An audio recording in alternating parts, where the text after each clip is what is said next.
செந்தில் பாலாஜி வழக்கில் பிப்ரவரி 15ஆம் தேதி தீர்ப்பு. எந்த வழக்குன்னு கேட்குறீங்களா? நம்ம சேனலை சப்ஸ்கிரைப் பண்ணிக்கங்க.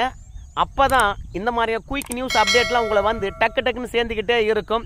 செந்தில் பாலாஜி மீது 2 வழக்கு இருக்குது. ஒரு வழக்கு சட்டவிரோதமான பண பரிவர்த்தனை அமலாக்கத்துறை வழக்கு, இன்னொன்று போக்குவரத்து துறையில் லஞ்சம் வாங்கின்னு வேலை போட்டு கொடுத்த வழக்கு.